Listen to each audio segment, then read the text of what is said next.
Öncelikle çocuklarını bu programa getiren siz değerli velilerimize bir teşekkür ediyorum. Çocuklarını bu ahir zamanda başka yerlere değil de namazla tanıştırdıkları için öncelikle onlara teşekkür ediyorum. Bu program bugün her ne kadar bir final programı olsa da aslında onlar için bir başlangıç. Namaz için bugünden sonra onlara bir görev düşüyor. Velilerimize bir görev düşüyor. Namazı çocuklarımıza sevdirmek durumundayız. Bunun için gerekirse evlerimizde bir namaz köşesi yapalım. Allahu Ekber, Allahu Ekber. Eşhedü en la ilahe illallah, eşhedü en la ilahe illallah, eşhedü enne Muhammeden Resulullah, eşhedü enne Muhammeden Resulullah. Hayyalas-salah, hayyalas-salah, hayyalas-salah, hayyalas-salah. Makamet-s-salah, makamet-s-salah. Sırat-ı müstakim, sırat-ı lezine en'amte aleyhim, gayril mağdubi aleyhim ve d-dâlin. İnna âtînâ el-kevser fesalli lirabbike venhar. İnne şâniyeke ve'abtar. Allahu Ekber.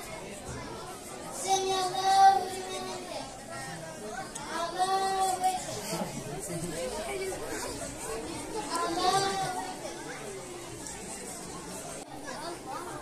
Semiyallahu limen hamide.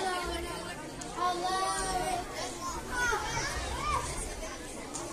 Allahu Ekber. Allahu Ekber.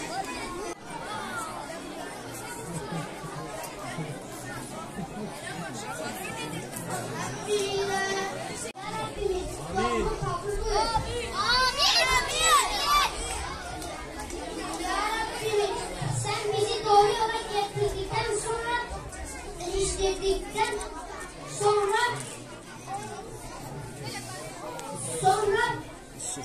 kalbimizi saptıran bize katlayan rahmet bağışla. Çünkü bağışlayıcı olan yalnız sensin. Bir ayıyla geldiğinde kendisine bir sevap yazılır. Diğer ayıyla ise bir günahı silinir. Peygamber Efendimiz sallallahu aleyhi ve sellem şöyle buyurdu: her kim mescide sabah akşam mescide giderse, her sabah ve akşam mescide gidişinde Allah onu cennette bir yer hazırlar.